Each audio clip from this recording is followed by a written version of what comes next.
dalam surah 1 Petrus pasal yang pertama, ayat yang ke-13 sampai dengan ayat yang ke-16, firman Tuhan. Sebab itu siapkanlah akal budimu, waspadalah dan letakkanlah pengharapanmu seluruhnya atas kasih karunia yang dianugerahkan kepadamu pada waktu pernyataan Yesus Kristus. Hiduplah sebagai anak-anak yang taat dan janganlah turuti hawa nafsu yang menguasai kamu pada waktu kebodohanmu. Tetapi hendaklah kamu menjadi kudus di dalam seluruh hidupmu, sama seperti Dia yang kudus, yang telah memanggil kamu. Sebab ada tertulis, kuduslah kamu sebab aku kudus. Amin untuk kebenaran firman Tuhan. Bapak Ibu Saudara yang dikasihi dalam Tuhan Yesus Kristus, kebenaran firman Tuhan pada pagi hari ini kita renungkan di bawah tema mengembangkan gaya hidup kudus. Mengembangkan gaya hidup kudus. Saudara, status kita mengandung tanggung jawab. Identitas kita menentukan aktivitas. Menjadi anak-anak Allah bukan sekedar informasi yang penting atau sebuah konsep teologis yang kering. Mengapa? Karena ada tuntutan praktis di dalamnya, yaitu anak-anak yang taat, yang ingin menjadi seperti Bapa, ingin bersikap yang tepat sebagai anak terhadap Bapa. Intinya di sini adalah aktivitas sepatutnya selaras dengan identitas kita. Dan keselarasan ini tampaknya sering diabaikan dan dilupakan oleh orang-orang percaya.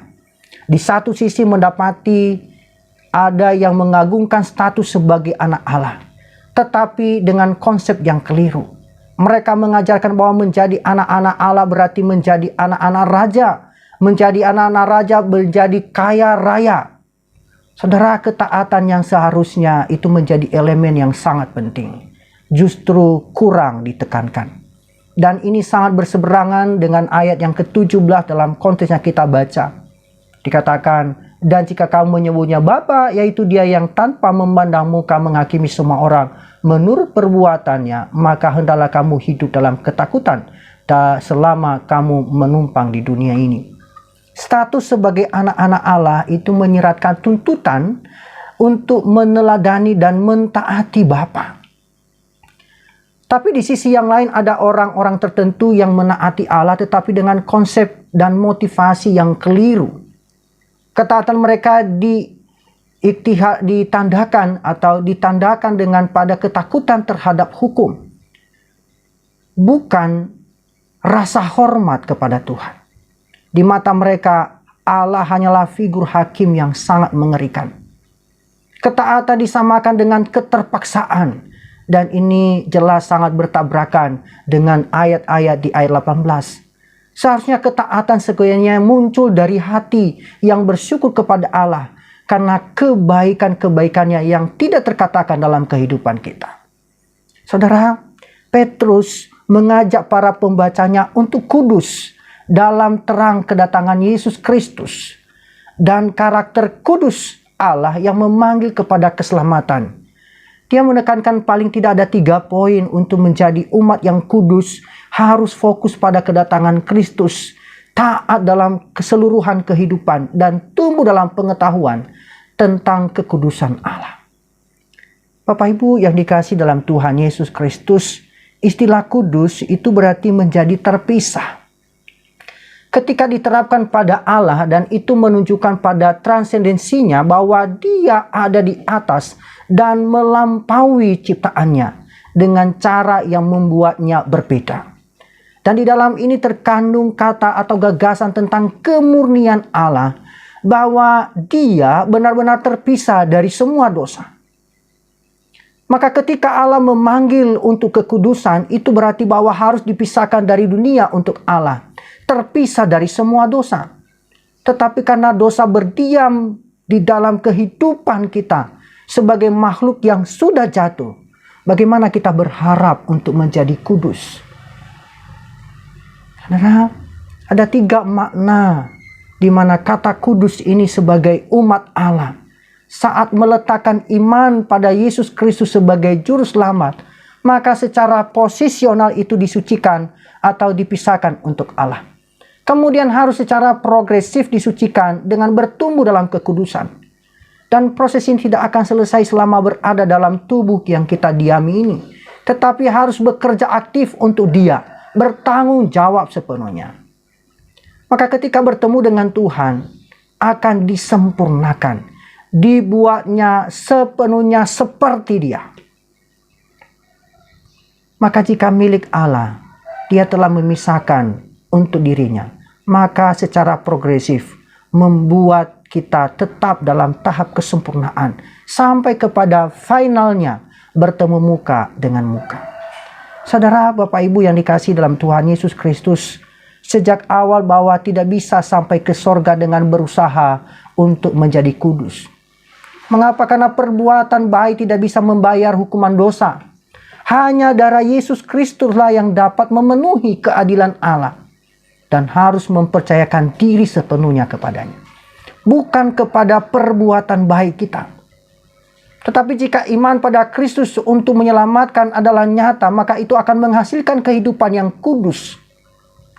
Jikalau seseorang tidak berjuang melawan dosa dan berusaha untuk tumbuh dalam kekudusan, maka tentu akan meragukan apakah iman itu adalah iman yang menyelamatkan.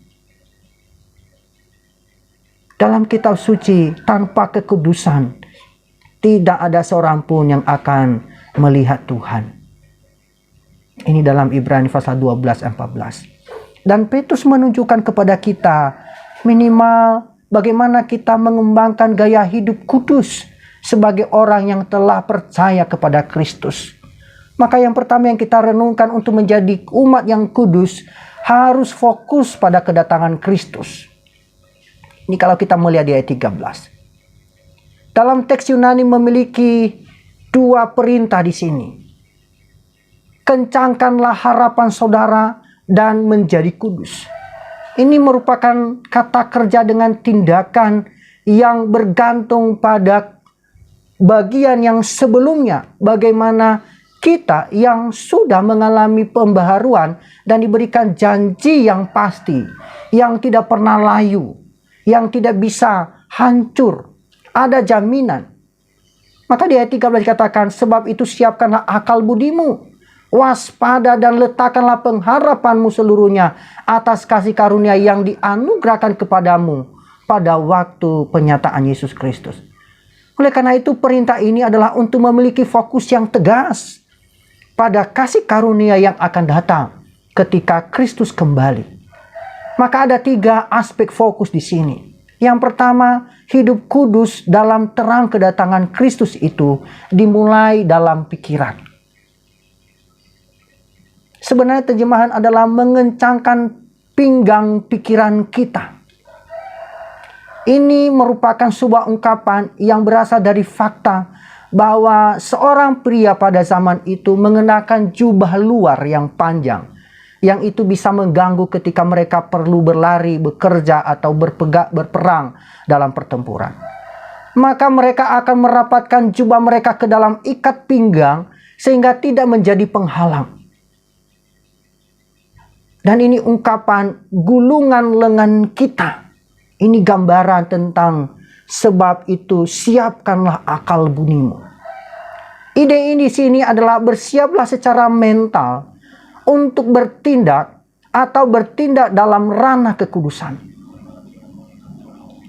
Salah seorang komentator dalam Alkitab mengatakan, harus mulai bertindak seperti mereka yang serius tentang masalah kekudusan ini.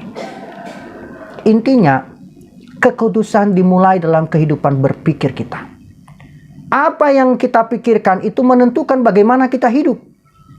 Salah satu hal yang paling praktis yang bisa kita katakan kepada kita tentang hidup sebagai seorang percaya adalah menghadapi dosa pada tingkat pemikiran kita. Menilai pikiran yang jahat pada saat kita memilikinya dengan mengakuinya kepada Allah dan menggantikannya dengan pikiran tentang Dia dan firman-Nya.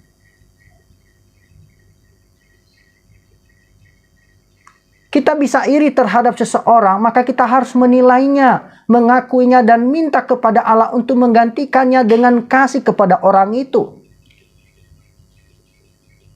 Jika kita merasa tergoda oleh seorang wanita atau seorang pria dengan keinginan yang menggebu-gebu, maka harus tangani itu. Tangani dengan serius. Kita harus bisa menjauhkannya, baik secara mental maupun fisik. Seperti yang dikatakan oleh Paulus, bahwa setiap pikiran itu kita harus menjadikan semuanya totalitas menjadi tawanan kepada ketaatan kepada Kristus. Kalau kita membandingkan di dalam 2 Korintus 10 ayat 5. Pada tingkat pikiran itu, kita bisa menilai apakah kekristenan kita benar atau palsu. Kita bisa atau mungkin bisa memperdaya semua orang. Tetapi Allah tahu apa yang kita pikirkan. Jika kita memalsukan diri atau menipu diri dan tidak membudidayakan kehidupan berpikir yang kudus, maka ketika waktunya nanti akan terbuka dalam bentuk dosa yang bisa dilihat oleh semua orang. Mengapa? Karena mungkin kita hanya mainnya dalam pikiran kita. Maka kita perlu menjaga apa yang masuk ke dalam pikiran kita. Kita harus hati-hati. Bagaimana kita menjaga makanan kita, demikian juga cara kita menjaga pikiran kita. Tentu kita tidak akan berpikir untuk makan sampah yang dari selokan. Mengapa? Itu akan membuat kita sakit. Maka jika kita memberi kemakan pikiran kita setiap hari dengan sampah yang sensual atau materialistik, seperti yang ditawarkan oleh media-media, bagaimana hidup hedonis, dan kita jarang memberi makan firman Allah dalam kehidupan kita, maka kita tidak akan menjadi orang yang akan kudus. Petrus mengatakan harus sepenuhnya fokus pada kasih karunia yang akan datang kepada Kristus, sampai kepada Kristus datang kembali, dan sampai kepada tahap kesempurnaan sama seperti Dia. Aspek fokus yang kedua adalah hidup kudus dalam terang kedatangan Kristus itu memerlukan keberadaan spiritual. Dalam pasal 1 ayat 13 dikatakan supaya menjadi sadar, ya. Kalau kita melihat ini, sebab itu siapkanlah akal budimu, waspadalah.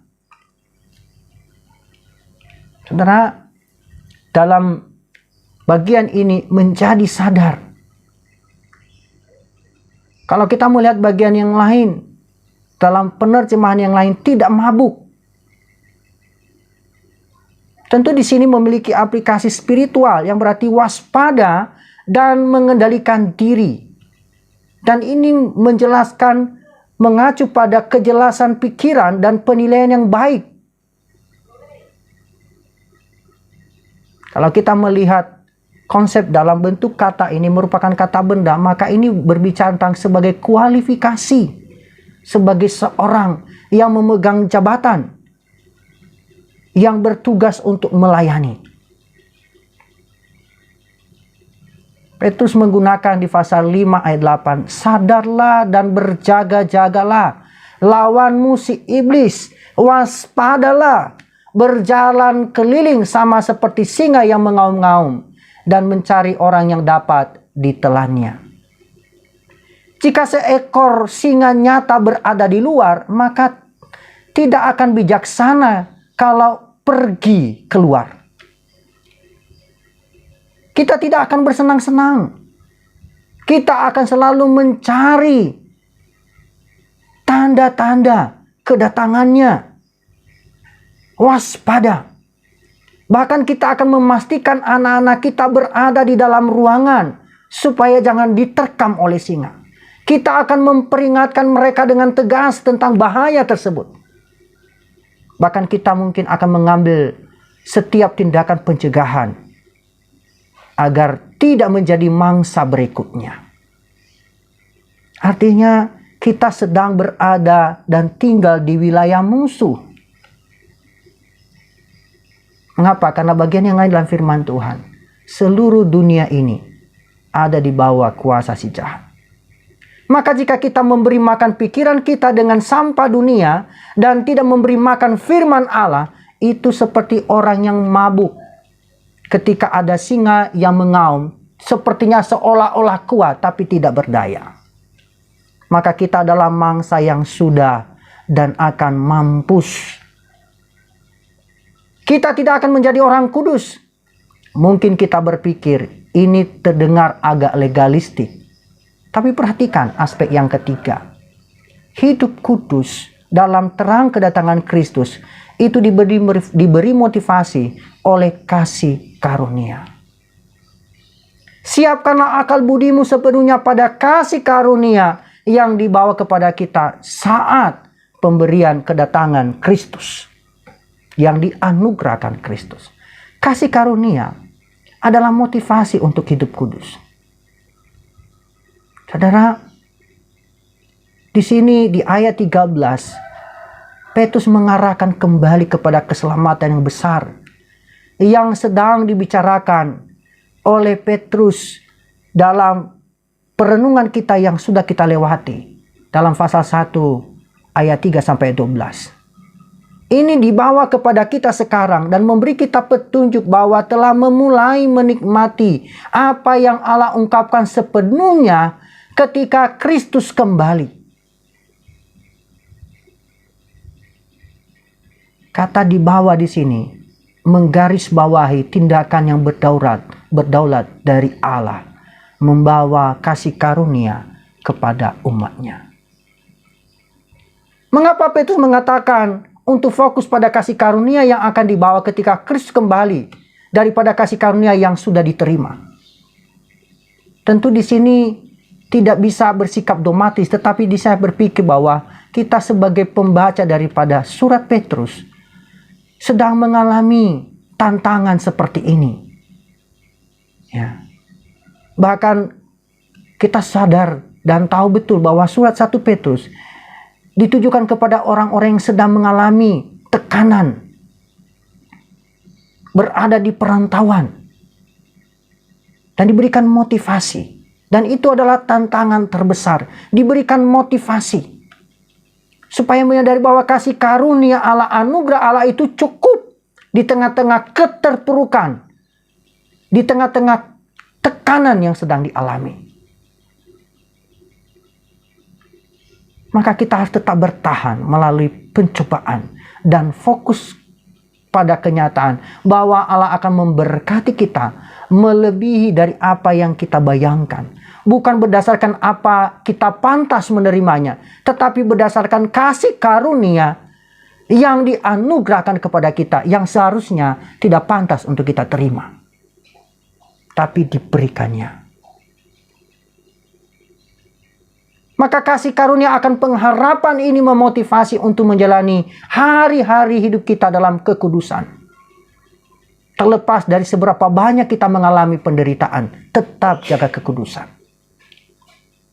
Maka kita bisa merenungkan di sini bahwa dalam mengembangkan gaya hidup kudus adalah fokus pada kedatangan Kristus. Kita tetap waspada akan pikiran kita dan dimotivasi oleh kasih karunia.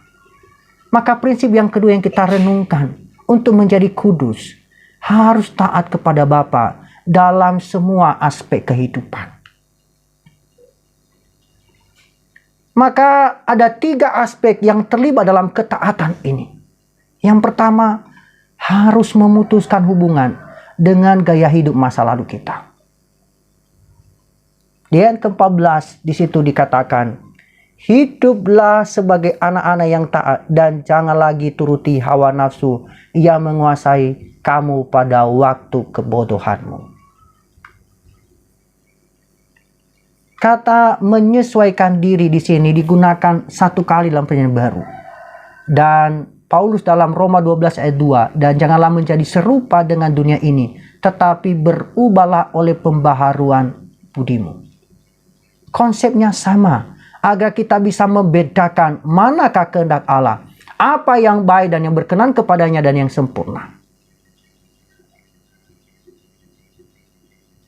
Saudara yang dikasihi dalam Tuhan Yesus Kristus, gaya hidup masa lalu ditandai oleh upaya memenuhi keinginan egois kita.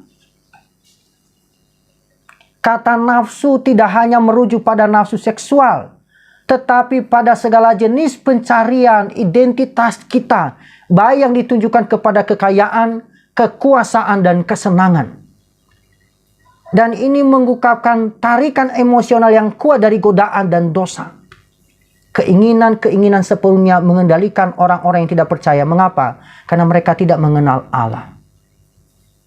Dan tidak mengenal tentang kesucian serta kasih karunia yang dinyatakan dalam firman-Nya. Tetapi orang percaya dalam pertumbuhan pengetahuan tentang Allah tidak harus dikendalikan oleh keinginan egois. Memutuskan hubungan dengan hidup yang berpusat pada diri sendiri. Dan itu menggambarkan bertemu dengan Kristus. Dan sekarang hidup di bawah kuasa dan tujuan Kristus. Saudara, tidak sedikit di zaman kita ini orang-orang berupaya untuk menerima Yesus dalam hidupnya. Mengapa? Karena sudah diberitahu bahwa Dia akan memberikan kehidupan yang berlimpah. Ya. Konsep yang sangat sempit. Ketika percaya maka akan mengalami kelimpahan. Tapi ketika masuk di dalam pencobaan, penderitaan, mereka dengan cepat berlalu dan meninggalkan iman percaya. Mengapa? Karena masa lalu mereka belum putus. Mereka belum sepenuhnya menyerahkan diri kepada Kristus. Mereka masih mengendalikan hidup mereka sendiri. Hidup untuk keinginan keegois yang sama sebelum mereka percaya kepada Tuhan. Saudara, aspek yang kedua, kita harus membangun kebiasaan ketaatan. Ayat 14 dikatakan, sebagai anak-anak yang taat. Ini merupakan ungkapan Ibrani bahwa ditandai oleh ketaatan atau ketaatan merupakan kebiasaan. Implikasinya di sini, kalau Allah adalah Bapa surgawi, maka harus ditaati. Dan firman-Nya memberitahu bagaimana Dia menginginkan untuk hidup. Seharusnya menaati Allah. Itu sebagai tanggapan yang diperlukan sebagai respon kita. Maka ketaatan seperti ini bukanlah legalisme, tetapi seharusnya menjadi ciri, menjadi gaya hidup di bawah kasih karunia Allah. Maka Petrus mengutip bagian dalam Imamat 19 ayat 2. Hendaklah kamu kudus, sebab aku kudus. Tidak berada di bawah hukum sipil, tetapi dalam hukum moral Allah, yaitu berasal dari sifatnya yang kudus. Dan berlakunya sama di bawah kasih karunia. Maka sebagai anak-anak Allah, orang-orang percaya, perlu membiasakan diri bertanya, apa yang dikatakan firman Allah? Lalu harus ditaati. Bapak Ibu, aspek yang ketiga, harus menghapus perbedaan atau harus hidup berbeda dengan dunia ini. Kuduslah kamu dalam segala tingkah lakumu. Kata tingkah laku ini sangat favorit di sini dalam tulisan Petrus. Ya, ini merupakan tindakan yang nyata dan terjadi dalam kehidupan. Bisa dalam rumah, di tempat kerja, bisa di kamar tidur, bisa di dalam kendaraan, di tempat pesta. Harus berbeda. Ya. Kita mungkin berpikir, Allah tidak melihat. Benarkah? semua tindakan kita yang kita lakukan di bawah kolong langit ini tidak terjadi begitu saja tanpa pengetahuan Tuhan. Allah tahu apapun yang kita lakukan. Maka jika kita taat kepada Allah dalam semua aspek, itu akan membuat kita berbeda dengan dunia ini. Bukan hanya sekedar menjalani aturan moral, tapi itu harus berasal dari hati yang menghormati Allah dalam menjalani hidup ini, dalam menyenangkan Tuhan. Kuduslah kamu sebab aku kudus. Ini merupakan kutipan dalam Imamat pasal 11 44-45. Ini terletak dalam konsep tentang bertumbuh dalam pengetahuan tentang Allah yang kudus. Tentu dilihat dari aspek ketaatan kepada hukum Taurat. Tapi kita harus taat kepada Kristus. Saudara, kita tidak dapat memisahkan diri dari sesuatu yang tidak kita kenal. Maka untuk tumbuh dalam kekudusan, itu berarti tumbuh dalam pengetahuan kita tentang Allah. Tentang bagaimana hidup yang kudus itu harus terlihat. Dan ini memerlukan waktu dalam firman Allah dan dalam doa. Ini memerlukan hati yang merindukan untuk mengetahui Allah lebih dalam, mengalami Allah, dan menjadi sama seperti Dia. Tentu ini butuh proses. Jadi pertanyaan yang harus kita jawab, apakah saya benar-benar orang Kristen, orang percaya yang sudah hidup kudus? Gaya hidup kudus adalah hasil dari iman yang nyata dalam Kristus dan pertumbuhan yang berkelanjutan dalam pengetahuan dan kasih karunia Allah. Ini bukan sesuatu yang dilakukan untuk memperoleh keselamatan. Ini adalah tanggapan yang benar terhadap kasih karunia yang telah kita terima dari Allah. Maka sebagai umat Allah yang telah diselamatkan oleh Kristus, kita dipanggil untuk hidup kudus dalam terang kedatangannya, dalam karakter kudusnya Allah. Maka dalam usaha untuk menjadi kudus, harus fokus pada kedatangan Kristus. Taat kepada Bapa dalam segala aspek kehidupan. Dan tumbuh dalam pengetahuan tentang kekudusan Allah. Maka oleh bantuan dan dorongan Roh Kudus dan firman Allah, kita akan bisa mengembangkan gaya hidup yang memuliakan Allah. Dan menjadi terang bagi dunia di sekitar kita.